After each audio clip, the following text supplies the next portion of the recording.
يا أيها الذين آمنوا اتقوا الله حق تقاته ولا تموتن إلا وأنتم مسلمون. Kaum muslimin rahimakumullah. Insyaallah kita lanjutkan kembali pembahasan kitab Madarijus Salikin, buah karya Imam Ibnu Qayyim al-Jauziyah rahimahullah, masih dalam pembahasan mengenai inabah. Al-Quranul Karim memerintahkan kita agar berinabah. Allah berfirman, wa anibu ila rabbikum, dan inabahlah kalian kepada Allah.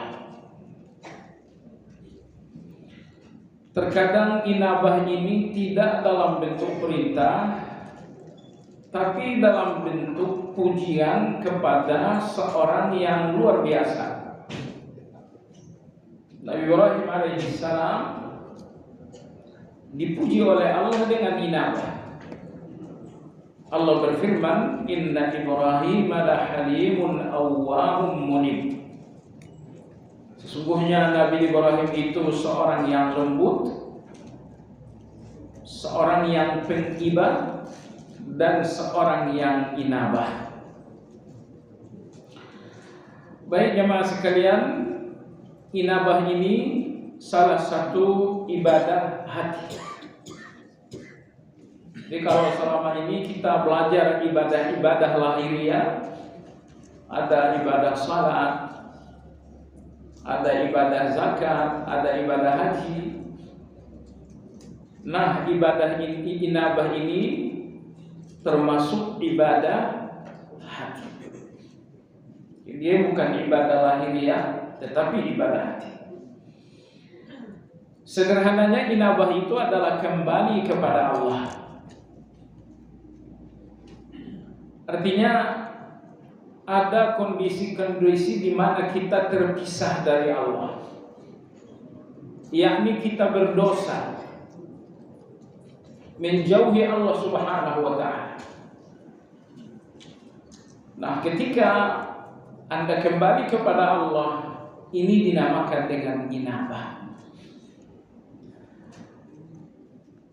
Baik, kita lanjutkan pembahasan mengenai judul indikasi inabah pada halaman ke-7, dan bagi Anda yang memegang buku ada di halaman 621. Di buku ada di halaman 621 dengan judul tanda-tanda inabah. Dan bagi Anda yang memegang ringkasan ada di halaman 7 dengan judul indikasi inabah. Kapan seseorang telah dinamakan berinabah? Yang pertama, tidak merendahkan orang-orang yang masih lalai atau ahli ghaflah. Jadi apakah lalai karena masih berada di dalam dosa, ataukah lalai karena masih hanyut dalam ambisi-ambisi dunia? Dua-duanya adalah lalai. Jemaah sekalian, raga kita ini kalau sedang tidur, maka matanya tidak berfungsi, telinganya pun tidak berfungsi, lisannya pun tidak berfungsi, pikiran pun tidak berfungsi. Itulah raga yang tertidur. Hati kita persis seperti raga. Hati ini memiliki pandangannya tersendiri yang dinamakan dengan basirah. Hati ini pun memiliki pendengaran. Hati ini pun memiliki ucapan. Nah, kalau pendengaran, penglihatan, lisan dan pikiran raga Anda tidak bersungsungsi ketika raga itu tertidur, begitu juga dengan hati. Kalau hati tertidur dengan kelalaian, maka hati ini tidak berpikir. Hati ini tidak mampu melihat. Hati ini nggak mampu mendengar. Jadi raga yang tertidur membuat Anda nggak bisa melakukan apapun. Begitu juga dengan hati yang tertidur. Dan tertidurnya hati dinamakan dengan ghaflah. Dinamakan dengan lalai. Yang paling menguntungkan setan adalah lalainya manusia. Sebab di dalam kesadaran, setan itu tidak menemukan pintu untuk menyesatkan Anda. Maka setan ini terus-menerus mengintai kelalaian untuk menemukan peluang menyesatkan. Maka oleh sebab itu, di antara kondisi yang paling menguntungkan iblis dan syaitan adalah kelalaian. Dan tentu kelalaian ini punya tingkatan-tingkatan. Tingkatan terburuk adalah lalainya orang-orang kafir. Berikutnya lagi adalah lalainya orang-orang fasik dengan dosa-dosa mereka. Berikutnya lagi adalah lalainya orang-orang yang fudul, berlebihan dalam berbicara, itu kelalaian. Berlebihan dalam bergaul, itu kelalaian. Segala sikap-sikap berlebihan adalah bagian dari kelalaian. Baik jamaah sekalian yang saya hormati, apabila seseorang telah inabah kepada Allah, telah kembali kepada Allah, maka indikasi yang pertama, dia tidak akan memandang orang-orang yang ghaflah dengan pandangan rendah. Artinya ada dua dunia sekarang. Dunia pertama adalah dunia inabah. Orang-orang yang sedang berjalan kembali kepada Allah. Setiap kebaikan adalah perjalanan kembali kepada Allah. Tapi tentu ada orang-orang yang ghaflah. Mereka belum menapaki perjalanan kembali kepada Allah. Nah, seseorang yang betul-betul berinabah tidak memandang orang-orang yang ghaflah dengan pandangan merendahkan. Merendahkan dengan pandangan, merendahkan dengan ucapan, merendahkan dengan gelar-gelar.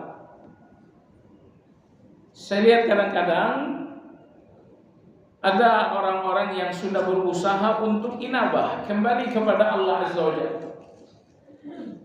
Tapi inabah mereka ini inabah yang tercemar. Karena seiring dengan langkah inabah itu, mereka pun terus memandang rendah orang-orang yang masih lalai.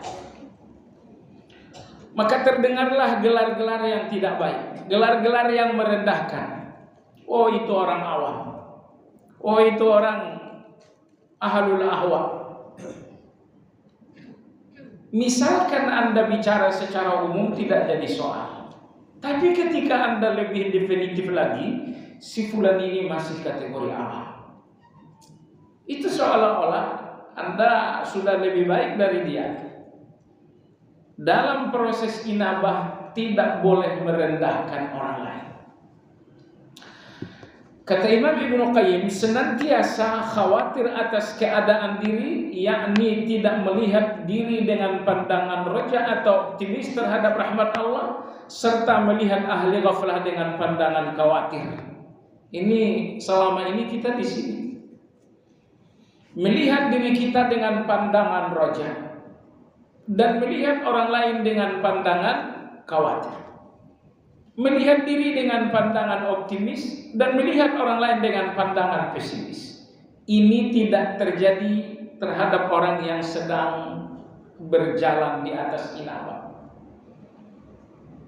Anda melihat diri Anda dengan optimisme, saya berharap menjadi orang yang saleh, saya berharap masuk surga, saya berharap dalam ampunan, saya berharap.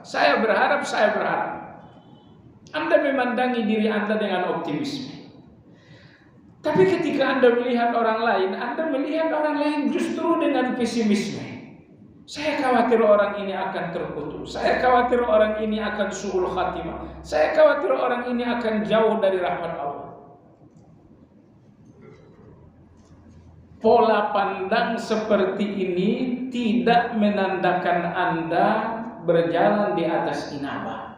Tidak menandakan Anda sedang menuju kembali kepada Allah. Karena orang-orang yang inabah, mereka-mereka yang sedang mengayun langkah kembali kepada Allah Azza wa Jalla, mereka tidak memandangi diri dengan optimis dan memandangi orang lain dengan pesimis. Memandangi orang lain dengan pesimis dan memandangi diri dengan optimis, ini artinya Anda masih merendahkan orang lain. Dan ini adalah salah satu cabang takabur tanpa disadari. Apa yang seharusnya dilakukan, melainkan ahli inabah melihat orang lain dengan pandangan reja alias optimis dan melihat diri dengan pandangan khawatir alias pesimis. Inilah orang-orang yang ahlul inabah. Orang-orang yang inabah itu melihat orang-orang yang ghaflah ini dengan pandangan optimis. Misalnya Anda lihat ada seorang yang ghaflah, mungkin masih ngebul, masih suka joget, Anda melihatnya dengan optimis, insya Allah besok lusa dia akan tambah. Kasih sayang Allah sangat besar, hidayah Allah akan diberikan kepada orang yang dia kehendaki. Melihat orang lain dengan pandangan optimis, tapi melihat diri justru dengan pandangan pesimis. Kenapa melihat diri dengan pandangan pesimis? Pertama, karena kebaikan-kebaikan kita belum tentu diterima. Dan kejahatan-kejahatan kita belum tentu diampuni. Akhir kehidupan pun belum tentu husnul khatimah. Di depan Allah pun belum tentu nanti akan masuk surga. Tidak ada kepastian untuk Anda sama sekali. Nasib Anda semuanya serba tidak pasti. Nasib kebaikan Anda tidak pasti diterima. Nasib kejahatan Anda tidak pasti diampuni. Nasib akhir hayat Anda tidak pasti husnul khatimah. Nasib Anda di alam barzakh tidak pasti dalam keadaan baik. Karena Anda tidak punya kepastian untuk semua nasib-nasib yang akan datang, pandangi diri Anda dengan pandangan pesimis. Tapi bukan pesimis yang membuat Anda putus asa. Antara pesimis dengan putus asa dua hal yang berbeda. Putus asa itu dosa besar dalam Al-Quran. Terkadang Allah sebutkan putus asa itu kesesatan, dan terkadang Allah menyebutkan putus asa itu adalah kekufuran. Karena putus asa adalah dosa besar. Tapi pesimis memandangi diri dalam arti kata khawatir. Dalam arti khawatir. Saya khawatir sholat saya tidak diterima. Saya khawatir dosa saya tidak diampuni. Kekhawatiran ini jamaah sekalian merupakan energi untuk Anda terus berbenah. Anda khawatir kebaikan Anda tidak diterima, kekhawatiran itu yang membuat Anda lebih maksimal. Anda khawatir kejahatan Anda tidak diampuni, itu yang membuat Anda lebih maksimal dalam bertaubat. Anda khawatir akhir hayat Anda nanti su'ul khatimah, itu yang membuat Anda bersungguh-sungguh. Jadi khawatir ini bukan putus asa, tetapi khawatir terhadap diri sendiri adalah energi di mana kita lebih maksimal, di mana kita lebih sungguh-sungguh. Saya justru khawatir kalau Anda tidak khawatir terhadap diri sendiri. Itu termasuk dosa besar. Subhanallah, Anda bisa lihat dalam surat Al-A'raf, Allah Subhanahu wa taala berfirman, "Afa aminu makrallah fala ya'manu makrallahi illa al-qaumul khasirun." Apakah kalian merasa aman dari makarnya Allah dan tidak ada yang merasa aman dari makarnya Allah kecuali orang-orang yang akan rugi. Al-A'raf ayat yang ke-99. Jadi kalau Anda tidak memandangi diri Anda dengan kekhawatiran, artinya Anda telah masuk dalam dosa yang bernama merasa aman dari makar. Merasa aman dari makarnya Allah Azza wa Jalla. Segala keadaan buruk dari Allah itu dinamakan dengan makar. Kenapa dinamakan makar? Karena Anda merasa aman. Keadaan buruk di depan Anda, justru Anda merasa aman, maka dinamakanlah keadaan buruk ini dengan makar. Tapi keadaan buruk di depan Anda dengan kekhawatiran itu tidak dinamakan dengan makar. Maka ayat 99 dalam surat Al-A'raf memberikan kita satu pelajaran. Ciri-ciri orang yang akan rugi di depan Allah adalah merasa aman dari makar, merasa aman terhadap keadaan, terhadap kemungkinan buruk di depan mata. Kebaikan Anda ditolak, itu kemungkinan buruk. Dosa Anda tidak diampuni, itu satu kemungkinan buruk. Nah, merasa aman terhadap kemungkinan buruk, dosa besar. Imam Zahabi rahimahullah ta'ala dalam kitab Al-Kabair, beliau membeberkan dosa besar 1, 2 lebih dari 70. Salah satu dosa besar itu kata beliau adalah ayat 99 dalam surat Al-A'raf, yaitu merasa aman dari makar atau merasa aman terhadap kemungkinan buruk di depan mata.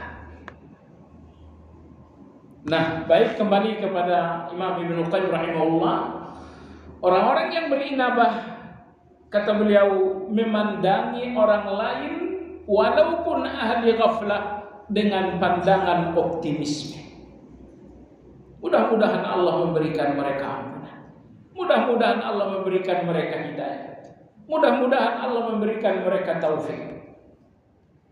Tapi orang-orang yang inabah justru memandangi diri dengan kekhawatiran. Tapi kekhawatiran inilah yang membuat ahlul inabah menjadi lebih sungguh-sungguh, menjadi lebih maksimal dalam segala-galanya.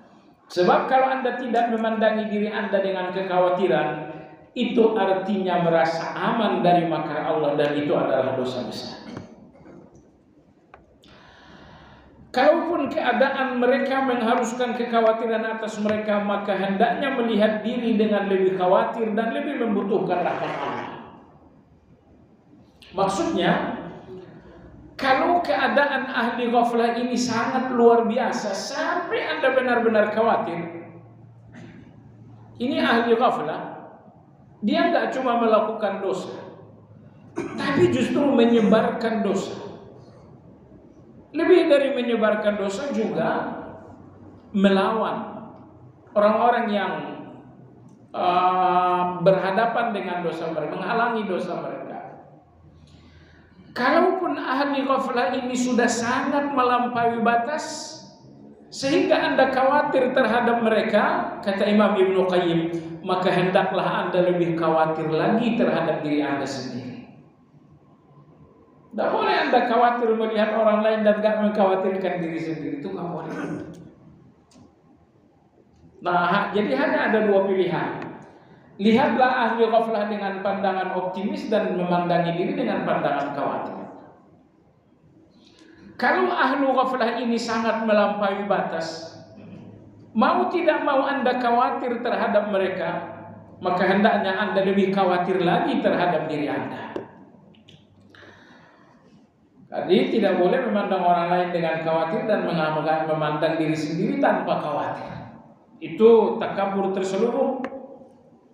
Itu merasa aman dari makar Allah Subhanahu wa ta'ala. Kita udah berulang kali sampaikan di majelis ini, orang-orang yang murtad, ya, yang murtad di zaman Nabi, yang murtad di zaman Abu Bakar, Mereka adalah orang-orang yang pernah menjadi sangat baik di depan Nabi kita alaihissalatu wassalam. Tapi akhir kehidupan adalah penentu. Walaupun mereka pernah baik, tapi Allah tidak berikan mereka husnul khatimah, akhirnya meninggalnya dalam keadaan murtad. Sebagian kaum salaf berkata, tidaklah seseorang dinamakan faham agama sebelum ia membenci siapapun karena Allah, kemudian menyadari dosa ini lalu lebih membenci diri sendiri. Ini dua. Tidak dinamakan seseorang faham Islam sebelum Anda menstatuskan benci Anda karena Allah. Kalau benci-benci Anda ini masih sifatnya pribadi, masih sifatnya duniawi, Anda gak paham agama. Anda tidak menggunakan bimbingan agama dalam menempatkan benci. Di dalam manusiawi kita ini ada rasa benci. Maka benci kita itu manusiawi.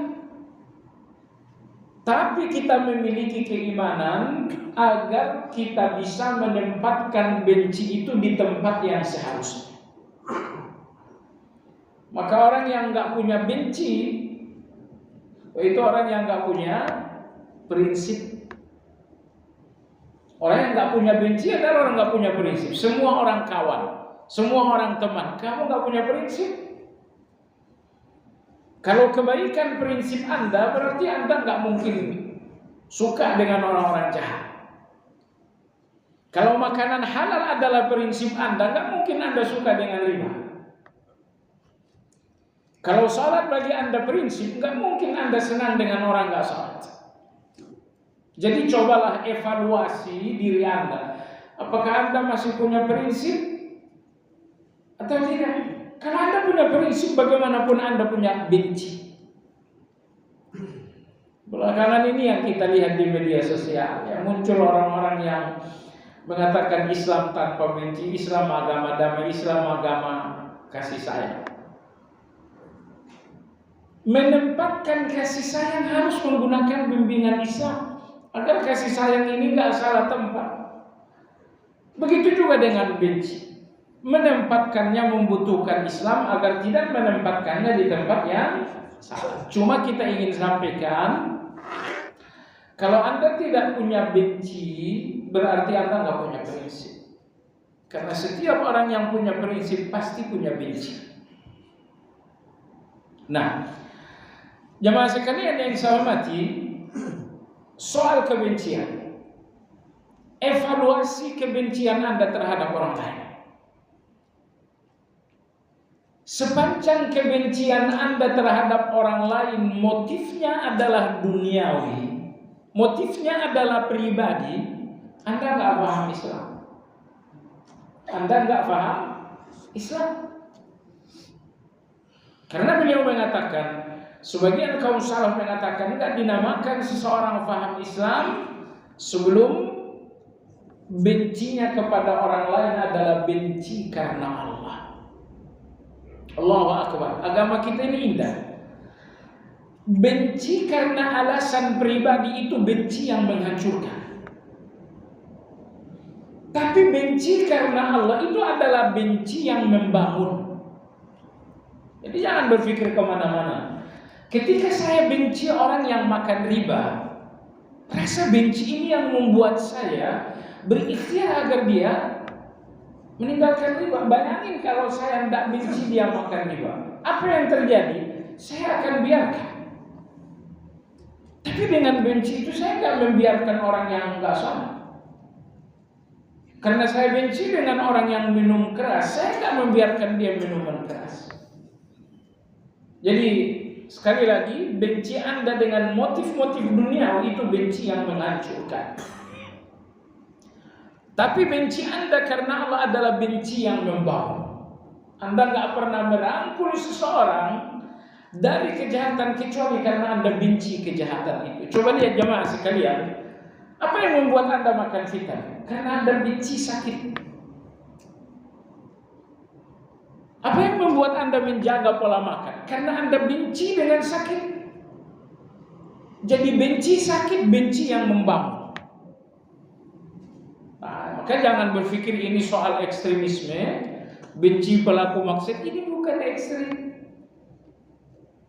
Ya, ini adalah soal kebencian yang membangun. Kalau saya tak benci orang yang makan riba, artinya saya membiarkan dia terus menerus makan riba. Kalau saya tak benci dengan orang yang melakukan kejahatan, artinya saya akan membiarkannya terus menerus dalam kejahatan itu. Makanya agama kita sangat indah. Ketika agama ini mengharuskan kita membenci karena Allah, karena benci karena Allah itu adalah benci yang membangun. Karena benci karena Allah adalah benci yang membangun.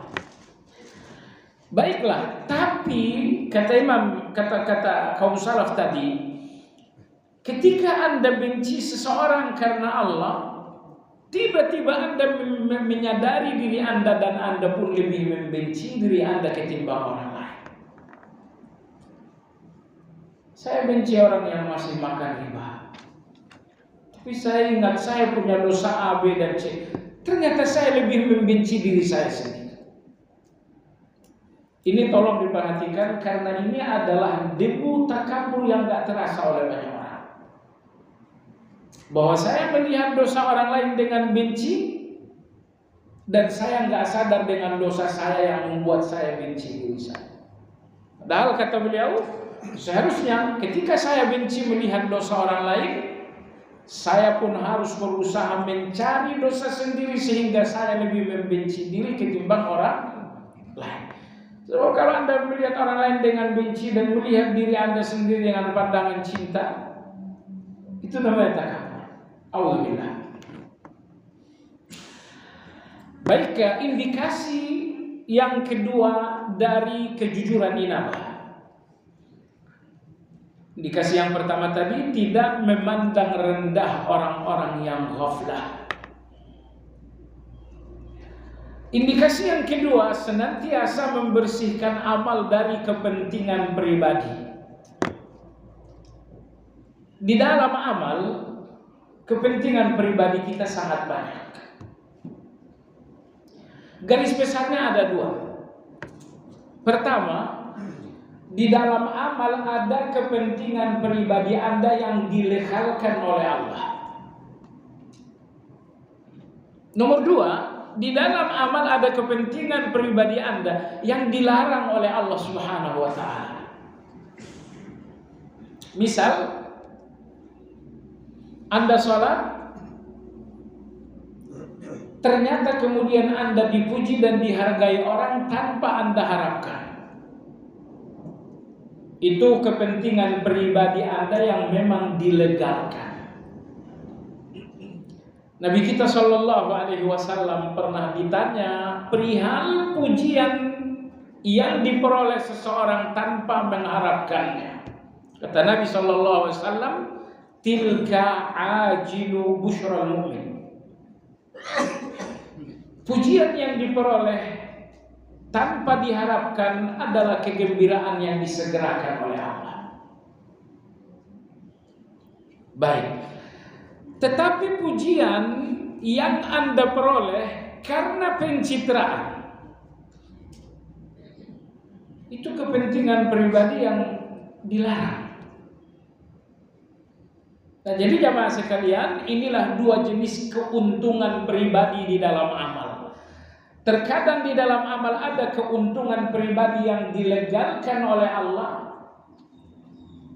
dan terkadang di dalam amal ada keuntungan pribadi yang dilarang oleh Allah. Contohnya di zaman Nabi Shallallahu Alaihi Wasallam. Anda tahu jemaah sekalian bahwa Allah melegalkan ghanimah bagi orang-orang yang berjihad. Allah legalkan bagi orang yang berjihad untuk mendapatkan ghanimah. Dengan syarat ghanimah itu nggak boleh jadi tujuan utama. Nggak boleh jadi tujuan utama. Subhanallah, disinilah pentingnya ilmu. agar apa yang dilegalkan oleh Allah bisa Anda urutkan sesuai nomor. Mendapatkan ghanimah disahkan oleh Allah, tapi bukan di nomor 1, melainkan di nomor 2 atau nomor 3. Sebagian sahabat ridwanullahi alaihim, mereka gagal memberikan pengurutan yang tepat. Dalam perang Uhud, sebagian sahabat mengurutkan ghanimah ini pada nomor pertama. Ghanimah itu dibenarkan oleh Allah, betul, tapi bukan di urutan pertama, urutan kedua atau urutan ketiga. Qadarullah, para sahabat melihat ghanimah adalah sah dan mereka menempatkannya di urutan pertama. Apa yang terjadi? Perang Uhud pun menjadi kekalahan yang sangat buruk terhadap para sahabat. Ghanimah itu keuntungan mereka yang dibenarkan oleh Allah. Tapi dengan catatan jangan menempatkannya di nomor urut pertama. Nomor urut pertama berjihad adalah Allah. Nomor urut kedua adalah ghanimah dan selanjutnya.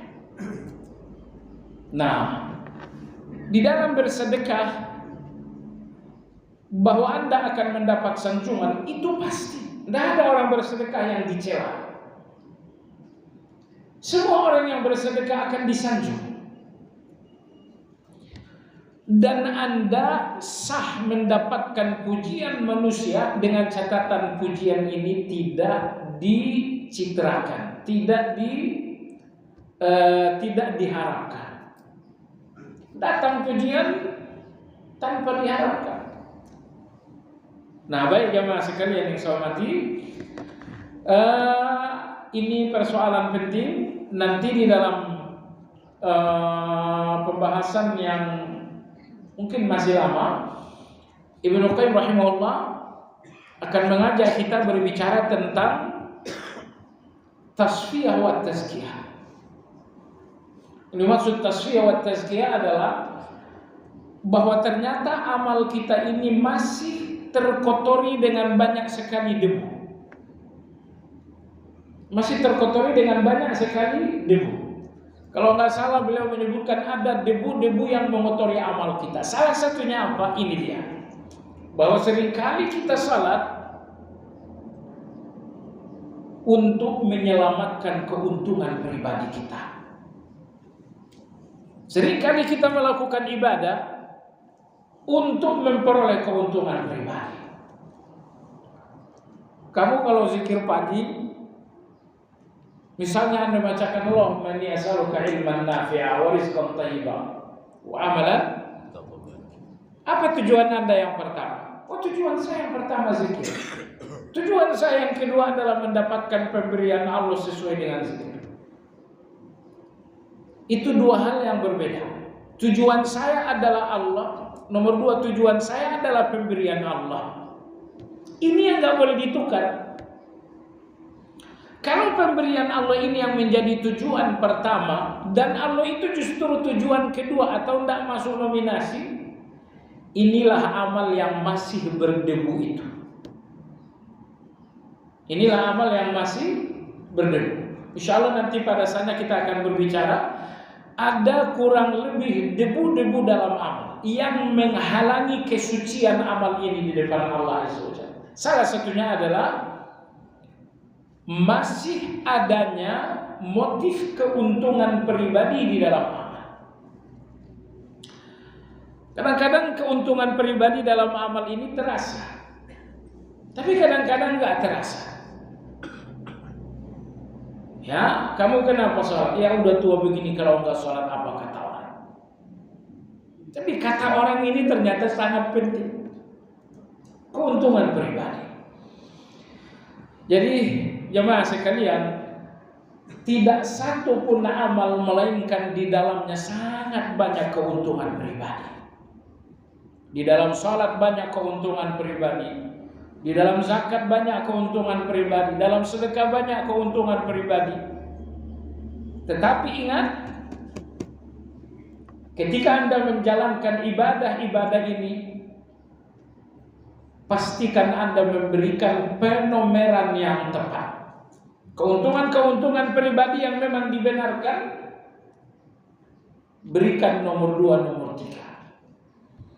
Adapun keuntungan pribadi yang tidak dibenarkan, buang jauh-jauh.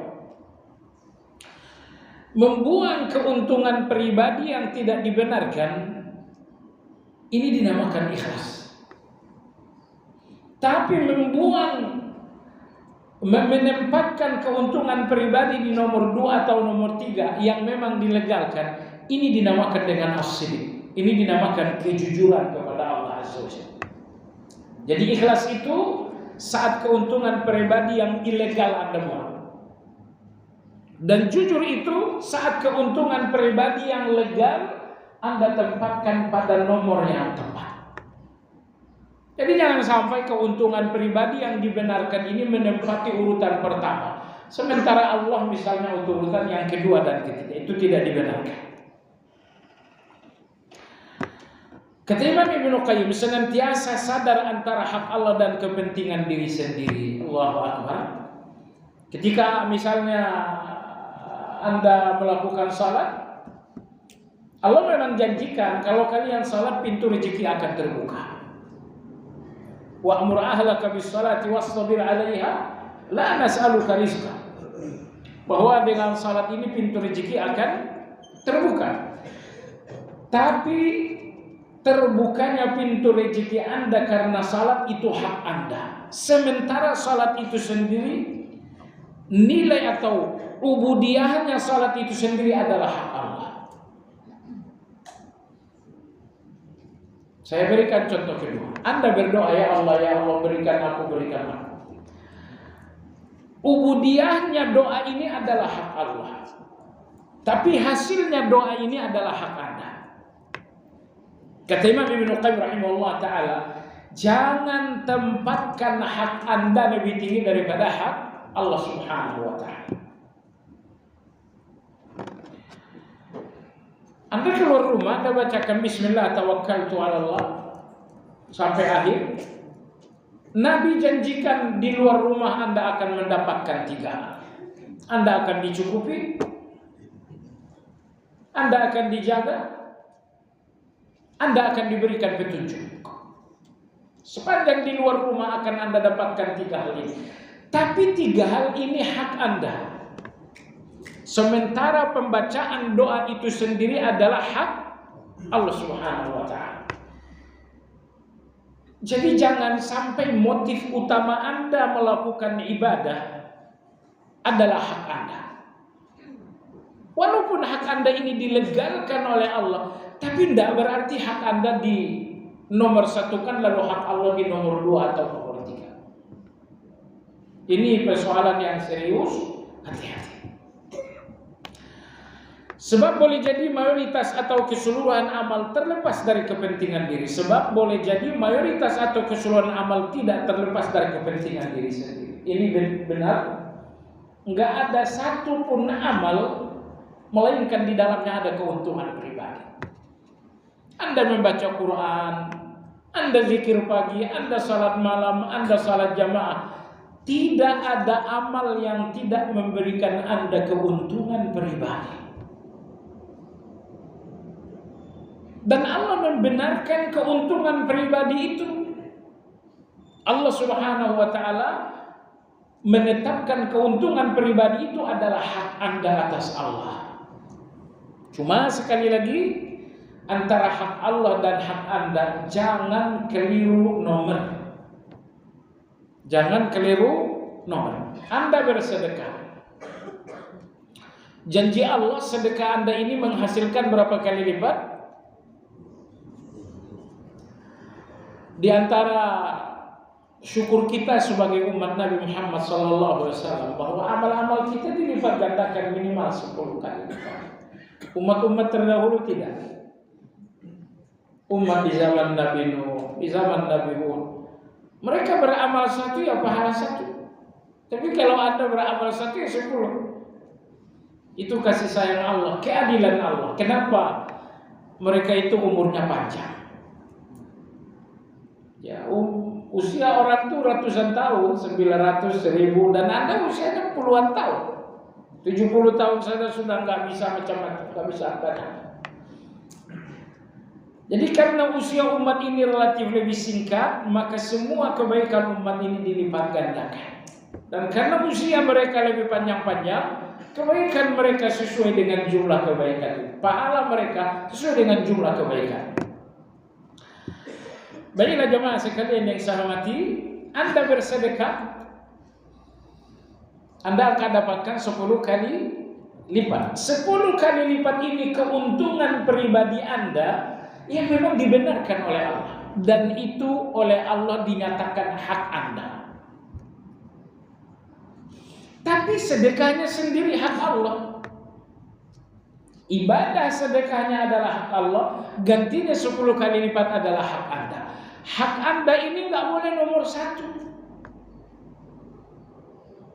Ya, saat Anda melakukan amal apapun, seperti sedekah misalnya, pastikan bahwa motif dan niat pertama Anda adalah hak Allah. Hak Anda di nomor 2 atau nomor 3. Itu pun pastikan bahwa hak Anda itu memang hak yang dibenarkan oleh Allah. Kata Ibnu Qayyim rahimahullah, tidak ada yang diibadahi dalam kebenaran selain Allah. Ini beliau ucapkan untuk menyampaikan sesuatu yang besar. Kita kan biasa juga ya, la ilaha illallah, kamu kenapa tidak sholat? Kita membesarkan satu pernyataan dengan mengucapkan zikir. Allahu Akbar, kamu kenapa tidak ngaji juga? Nah di sini Ibnu Qayyim menyebutkan la ilaha illallah karena beliau akan menyampaikan pernyataan yang sangat penting. Dalam pasal inabah ini, semua tulisan Ibnu Qayyim penting. Tapi ada 2 pernyataan terpenting beliau dalam tulisan ini. Pertama adalah berikut. Ucapan berikut beliau awali dengan la ilaha illallah. Tidak ada yang diibadahi dalam kebenaran selain Allah. Emangnya kenapa? Betapa di dalam jiwa terdapat alasan-alasan pribadi dan ambisi-ambisi duniawi serta kepentingan-kepentingan yang dapat mencemari keikhlasan dan menghalangi amal-amal menjadi sampai kepada Allah. Kata Ibnu Qayyim rahimahullah, bahwa di dalam jiwa ini ada ambisi-ambisi, ada kepentingan-kepentingan, ada keuntungan-keuntungan pribadi yang semuanya itu mencemari keikhlasan sehingga ibadah ini tidak sampai di depan Allah Azza wa Jalla. Itu berbahaya. Dunia ini jamaah sekalian sarana 100%. Kalau ibadah ini tujuan dan sarana. Ibadah ini tujuan sarana untuk mendapatkan pahala. Tapi pahala itu tujuan sekaligus sarana untuk mendapatkan surga. Surga tujuan sekaligus sarana untuk mendapatkan Allah. Sehingga tidak ada yang 100% tujuan kecuali Allah Subhanahu wa taala. Baik, dunia ini sarana atau tujuan? Sarana. Baik. Ibadah ini sarana atau tujuan? Dua-duanya. Ibadah ini adalah tujuan hidup dan sarana untuk mendapatkan pahala. Tidak ada ibadah, tidak ada pahala. Pahala ini tujuan atau sarana? Dua-duanya. Pahala ini tujuan dari ibadah, tapi dia sarana untuk mendapatkan surga. Baik, surga ini tujuan atau sarana? Dua-duanya. Surga ini tujuan dari pahala, tetapi sarana untuk mendapatkan Allah. Sementara Allah itu adalah tujuan 100% tujuan. Enggak ada sarananya lagi. Jadi apa yang dikatakan Ibnu Qayyim rahimahullah ini harus menjadi evaluasi bersama. Hati-hati dengan keuntungan-keuntungan pribadi Anda di dalam amal yang mencemari ikhlas dan akhirnya amal Anda ini tidak sampai di depan Allah Azza wa Jalla. Terkadang seorang hamba menjalankan amal jauh dari pandangan manusia namun dengan keikhlasan yang tercemar. Dan terkadang pula seorang hamba menjalankan amal di hadapan ramai manusia dengan keikhlasan yang utuh. Jadi Anda jangan berpikir di tengah keramaian tidak ada keikhlasan. Di dalam kesunyian tidak ada riya, tidak rusak amal. Jangan. Di tengah keramaian ada keikhlasan, tapi di dalam kesunyian tercemar keikhlasan. Betul, di kesunyian itu tidak tercemar keikhlasan Anda dengan riya, namun tercemar dengan ujub. Apalagi tercemar dengan ambisi-ambisi duniawi. Ternyata salat malam ini untuk ambisi duniawi Anda. Kenapa salat malam? Biar urusan gampang. Ada urusan ada salat malam, tidak ada urusan tidak ada salat malam.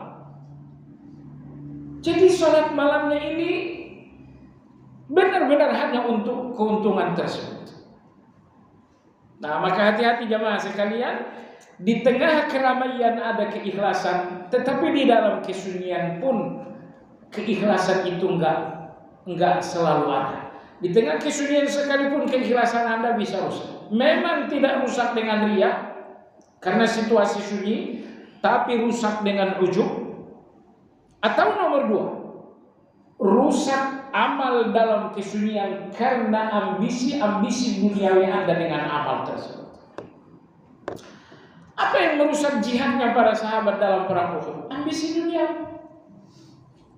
Maka Allah Subhanahu wa taala dalam Al-Qur'an mengatakan, "Man kana yuridul hayatad dunya wa zinataha, nuwaffi ilaihim a'malahum fiha wa hum fiha la yubkhasun. Ulaika alladziina laysa lahum fil akhirati illa an-nar wa habita ma sana'u fiha wa batilun ma kanu ya'malun." Hud ayat 15 dan ayat 16. Hud ayat 15 ayat 16. Ayat ini ngeri. Allah berfirman, "Man kana yuridul hayatad dunya wa zinataha." Siapa yang menginginkan dunia dan perhiasannya dunia. Kalau Anda ingin rumah itu dunia. Tapi kalau soal perabotan itu perhiasan. Kalau Anda ingin mobil itu dunia, soal merek itu perhiasan. Kadang-kadang yang menghanyutkan kita dunianya, tapi kadang-kadang yang menghanyutkan kita adalah aksesoris.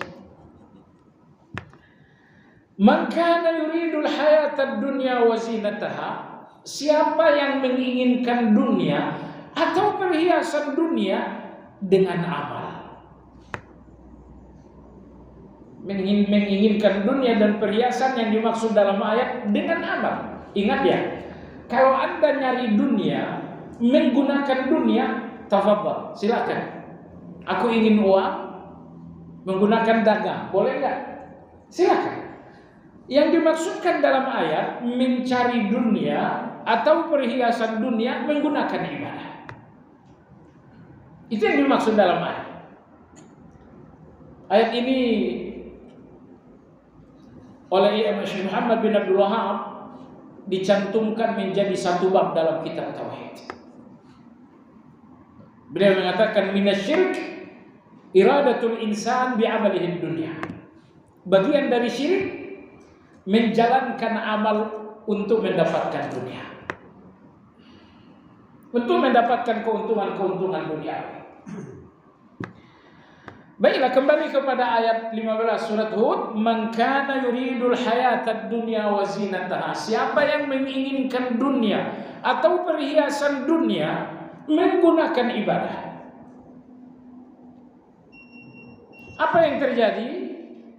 Nuwaffi ilaihim a'malahum fiha wa hum fiha la yubkhasun. Akan kami sempurnakan apa yang mereka inginkan. Kamu jadi seorang penceramah untuk populer? Iya, akan kami berikan populer itu. Kamu bersedekah agar menjadi kaya? Iya, akan kami berikan kekayaan itu. Wahum fiha la yubkhasun. Mereka akan mendapatkan apa yang mereka mau dari duniawi dengan cara melakukan ibadah. Mereka akan dapatkan itu. Tapi ayat 16 ini yang sangat ngeri. Ulaika alladzina laisa lahum fil akhirati illa an-nar. Mereka ini di akhirat tidak dapat bagian apa-apa kecuali neraka. Nomor 2, wa habita ma sana'u fiha. Ibadah-ibadah yang kemarin itu sudah terhapus. Wa batilum ma kanu ya'malun, dan segala amal-amal mereka pun telah batal. Ini persoalan yang serius, bahwa orang-orang yang menggunakan ibadah untuk mendapatkan dunia, dia memang akan mendapatkan dunia itu. Tetapi di akhirat 3. Pertama, laisa lahum fil akhirati illa an-nar. Di akhirat nanti ini neraka. Habita ma sana'u fiha. Amal-amal hapus. Wa batilum ma kanu ya'malun, dan telah batal pula apa yang telah mereka perbuat. Nah, jadi jamaah sekalian, ini persoalan yang sangat serius. Membersihkan amal dari keuntungan pribadi. Walaupun keuntungan itu adalah keuntungan yang dibenarkan Allah, tapi tidak boleh jadi tujuan utama. Tidak boleh menjadi tujuan utama. Dan tidak ada yang benar-benar membedakan keduanya selain ahli basirah dan dokter-dokter hati yang memahami penyakit dan obatnya. Kata Ibnu Qayyim, nggak ada yang bisa membedakan keduanya kecuali ahlul basirah, orang yang benar-benar sadar. Keduanya apa maksudnya? Di tengah keramaian ada keikhlasan, tapi di dalam kesunyian pun ada kehancuran amal. Di kesunyian ikhlas hilang, di keramaian ikhlas ada. Tidak ada yang bisa membedakan hal ini kecuali ahlul basirah, orang-orang yang hatinya basirah, sadar. Masya Allah, ini poin berikut ini poin yang sangat penting. Terkadang antara amal, saya kira ini kita bicarakan pekan depan karena ini penting sekali. Ini pernyataan pertama terpenting di sini, nanti ada pernyataan kedua. Terkadang antara amal dan hati terdapat jarak.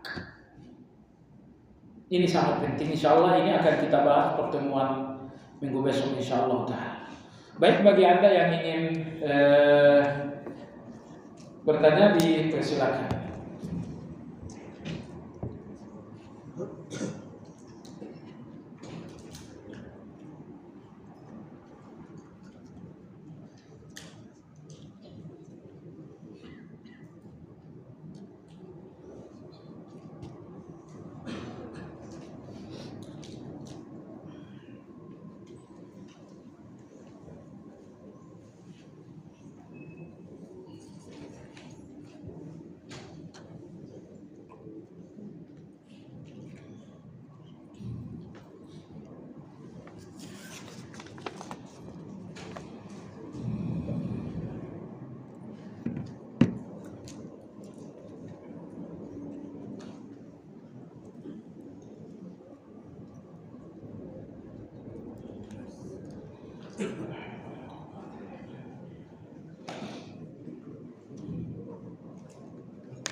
Assalamualaikum warahmatullahi wabarakatuh.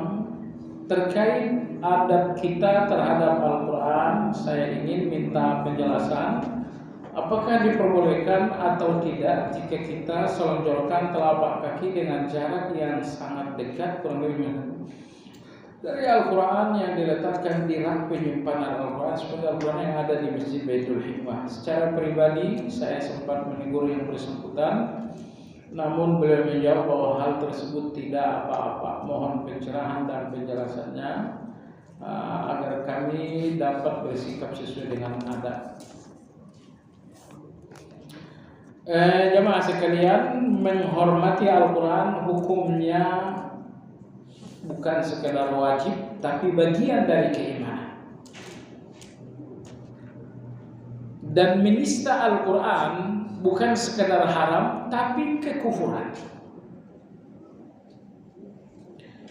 Cuman bagian-bagian yang menghormati, bagian-bagian yang menista, ini diijtihadkan oleh ulama. Diijtihadkan oleh ulama. Tapi secara global, dua hal itu tidak diperdebatkan. Menghormati, mengagungkan Al-Quran wajib, menista Al-Quran hukumnya kufur. Seperti apa menghormati Al-Quran dan seperti apa menista Al-Quran, ini diijtihadkan di kalangan ulama. Sebagian ulama bahkan ada yang mengatakan bahwa meletakkan Al-Quran di bawah kitab fikih atau di bawah kitab hadis ini bagian dari menista. Yang sekiranya hal itu disengaja, itu dinamakan merendahkan Al-Quran. Sehingga saya pernah baca dalam kitab Syarah Fathul Qarib, dalam menyusun buku yang pertama di atas adalah Al-Quran, kemudian di bawahnya lagi hadis, di bawahnya lagi tafsir, di bawahnya lagi adalah syarah hadis, di bawahnya lagi adalah fikih. Ini dari mana dalilnya? Dalilnya dari wajib mengagungkan Al-Quran dan kufur menista Al-Quran.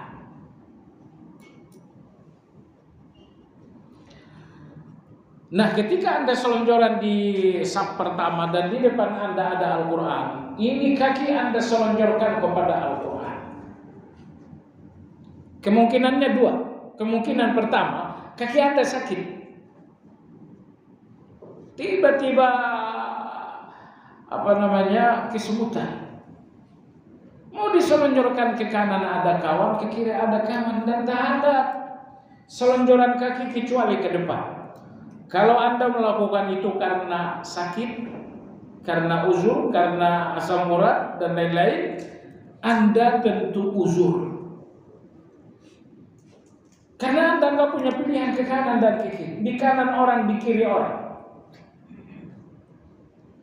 Tetapi jamaah sekalian, sekiranya Anda tidak uzur berselonjor seperti itu, cuman karena capek aja, atau di sebelah kanan masih kosong, sebelah kiri masih kosong, dan Anda menselonjorkan kaki ke arah kitab Al-Quran.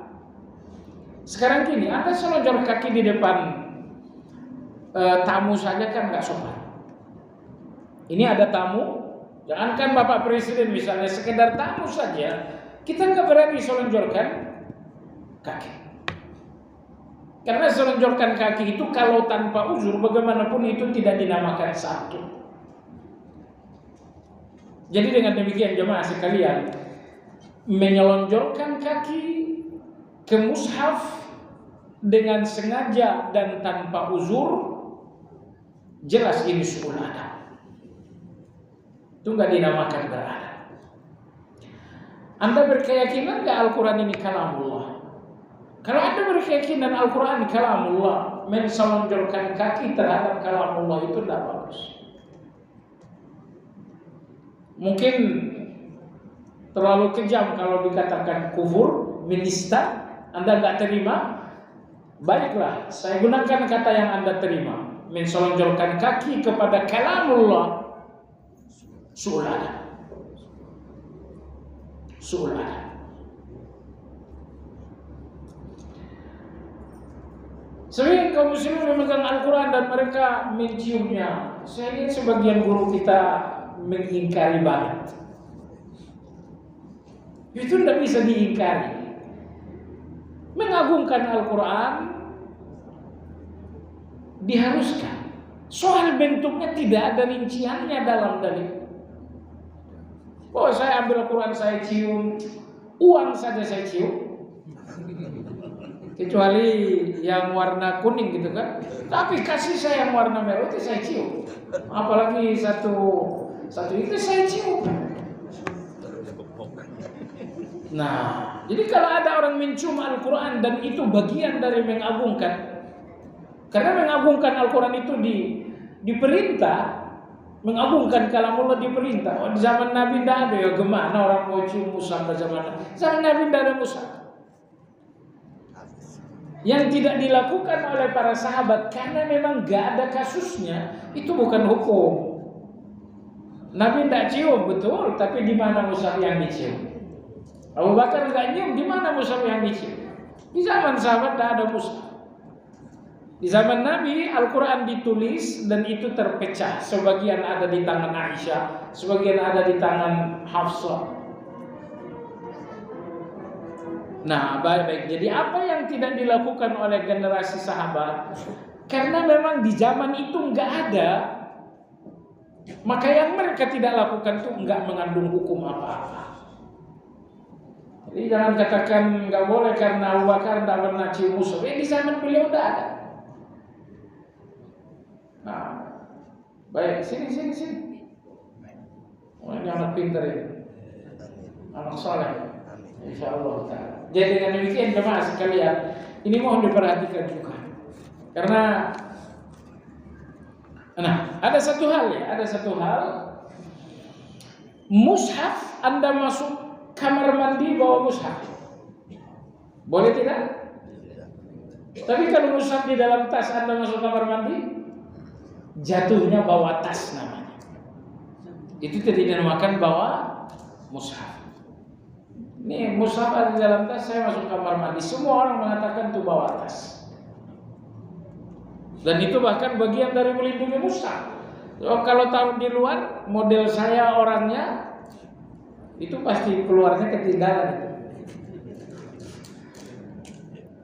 Karena saya termasuk orang yang pelupa. Udah berapa mushaf hilang gara-gara masuk kamar mandi. Kamar mandi taruh mushaf, pulangnya udah gak ada lagi.